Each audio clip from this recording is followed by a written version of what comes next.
Googled that while you were reciting. I didn't. It. Mm-hmm. Had Okay, you heard of laryngitis? I've heard of it, but describe it. I just you did. know, That was my shot. No, you failed. I didn't fail. What you're talking about? That's all my point. I love it. Is so, Sean, I'm going to answer your question in a second. Okay. But I want to say one thing, Sanger, that when you work with an herbalist, they get to know everything about you because they're spending an hour and a half, by the way. And one very important thing, again, about decision making, because that's the basis of the show, is that I would have my clients test for strep. If it's positive, I'm only going to work with them if they're going to go back 2 to 4 weeks later and recheck for strep. If I have a client with a cyst and we're going to treat it naturally, the only way I'm going to work with them is if we have that CAT scan or sonogram and they recheck it 3 months later to make sure it goes away. So, we're not having that kind of care also, Sanger, because nobody called you back to say, hey, Bud, it's 2 weeks later. How's your laryngitis doing? So they don't even know if it works. And one thing herbalists are very that's OCD such a good about is to see, are you doing better? Are you feeling better? Are you having less pain? So we're very into, it's so funny because when I had COVID, we're not going to talk too much about COVID. Sean, I'm going to go back to your question, but because I'm in New York City, they'd call up and say, okay, it's quarantine day number 7. That was when we had to do 14 days.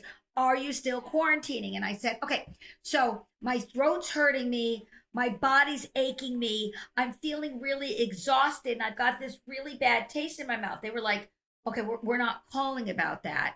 We want to make sure you're still quarantining on day 7. I'm like, well, no. Let me explain it to you. So it's really hard to swallow cold drinks. I'm feeling better with the warm. They're like, and I would never answer them because you got to ask me how I'm feeling. Yeah. It's 7 days later. Don't you want to know how I'm feeling? So that's kind of missing in our care. And that's where herbalists shine. So we want to know if this plant's not working, man, we're going to another plant. If that plant's not working, okay, maybe we need to go to antibiotics. Do you understand what I'm saying? We're very into seeing that it's making physiological changes, or because I wrote the book Mootopia, is it having emotional changes? So, Sean, here's the bottom line. Someone can get hives from strawberries. I never have. Someone could get a headache from drinking too much black tea. I never have. So, Sean, what I've seen after 30 years of doing this is I haven't seen very many side effects. So when we start with a plant, we usually start slowly, have it in your body for a couple days or 2, unless it's like the worst strep throat in the world. Then we're going to be a little more aggressive. And I really see that when you're using plant medicine, your brain reads it as food, takes what it needs and dispels what it doesn't. So I'm not seeing side effects. Let's say someone has a chronic sinus infection and I'm going to give them 3 herbs. I'm going to throw out these names. You don't even know what they are. I'm going to give them Eyebright for the fluid. I'm going to give them Yerba Santa for the excess mucus. I'm going to give them Osha to help clear it up. And I'm going to give them some Usnea. Never heard You of don't know those. these names, but I do. Right. Well, we could do another show on those exact. Right. No. So if after 5 days and they're not getting better, then I'm going to switch up the herb. Okay. But in my practice, because I'm well educated, again, I didn't do a weekend Instagram course, and I do love Instagram. I love my page. I love hanging out there. But because I'm well educated, I haven't really seen many side effects. And if it's not working, let's move on to the next group of herbs. Okay. So it's interesting. When I use herbs, in my book, Mootopia, I talk about single herbs. But when I give an herbal mix to people, because people are so complicated, they can be happy or sad, lonely or confused. They can be constipated. They can have reflux, right? They can have some joint pain. Since people are, so complicated, I use a couple herbs together in the same bottle. It's like a jazz band. There's a symbiotic relationship. Like when you have a jazz band, like saxophone's great, it's even more exciting if you have a little keyboard. Keyboard's great, but you have a little drum, and mixing together has that great sound. So we know that with herbal plants. Think about it this way. Also, you make a salad. You put a little olive oil. Great. Add a little balsamic vinegar. Yum. Add a little bit of garlic and onion. Delicious. Maybe a little cayenne pepper. So the mixture together helps it be more exciting and delicious. So the same thing with herbal medicine. We use a couple different herbs together so that we really hit all aspects of the person.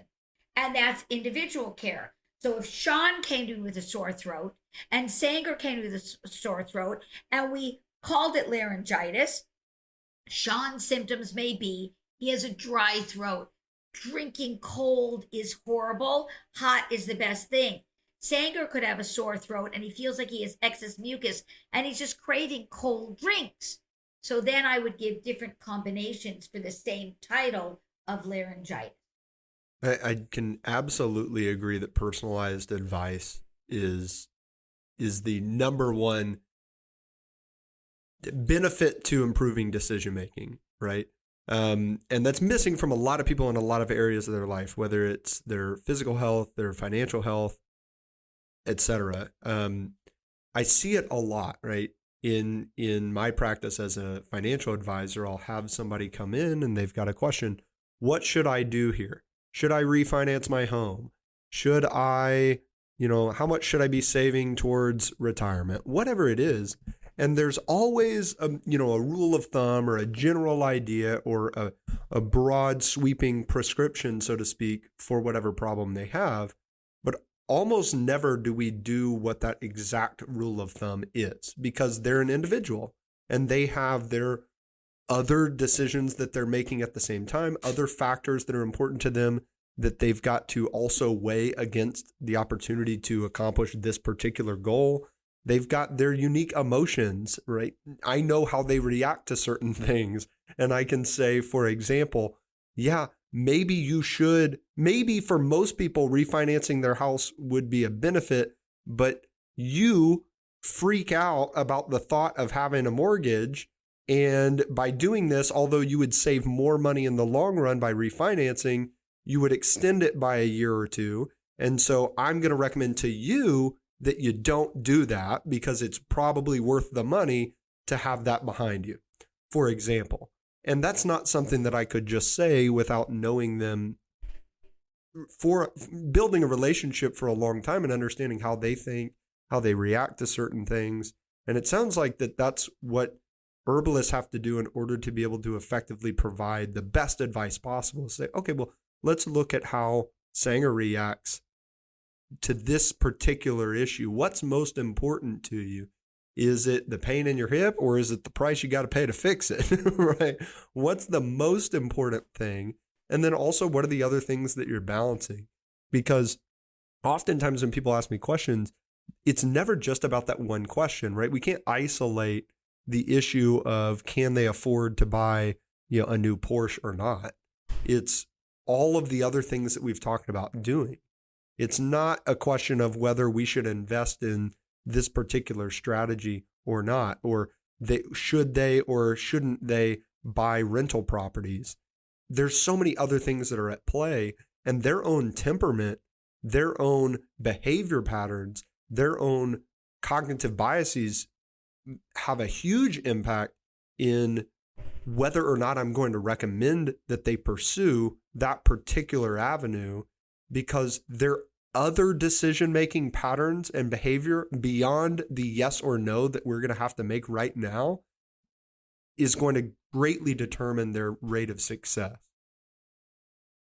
Sanger, I love that. And what I want to say is, if we go, it's perfect example. So let's go back to your visit at the urgent care for a moment. So an herbalist would have said like this, Sanger, my suggestion is that we take a strep test right away. It's called a quick test. We'll know within 5 minutes whether you have strep or not. The second thing is, let's just test for COVID, because one of the feelings that you can have on early onset COVID is a sore throat. Then I would have said, as an herbalist, look, here's our choices. If it comes back positive for strep, I would suggest an antibiotic. If it doesn't, and also your COVID test is negative, we have two choices with the steroids. We can either give you an injection, which can go into the system faster. Yeah. And anyways, so just like you said with the finances, people want to know what their options are so they feel part of the decision making. So when I spend time with a person, I want them to feel that they're making decisions also. I'm going to lay out the information to the best that I can. For instance, is Sean the type of guy that likes to drink tea? If he's not, then I'm not recommending a tea 3 times a day. I'd probably recommend a tincture, which is an herb in a liquid form, because he can just pull it into the dropper and pop it into his mouth. Let's say Sanger is the type that likes to make things. He likes to feel like he's part of it. So then I may teach you a way to take an herb, diffuse it in some vodka, diffuse it in some honey, so you feel part of the process. So when it comes to our personal health, and if you want to empower people so that they feel they're part of the decision making, then you want to educate them to their level of understanding. So if Sean has this super high IQ and he really gets everything really fast, then I'm going to sit down and explain to him what are the components of this plant and why I feel that it would benefit his entire body. If I've got someone else who's like, oh my God, I've just got to go get a manicure, get my false eyelashes on, just make the decision for me, Sara-Chana, then I'm going to say, okay, I'm making this decision because even if they're not as interested in learning things. And really, when a person understands both things, for instance, let's say Sanger's got an ear infection even as an adult, and he's flying to Hawaii tomorrow morning. I just had this with a woman the other day, and she was flying to Florida. And I may say to Sanger, you know what? I know you want to use alternative, conventional, complementary medicine, but Sanger, you're on your way to Hawaii. You don't want the pressure in your ears when you're flying up in a plane. Just take an antibiotic.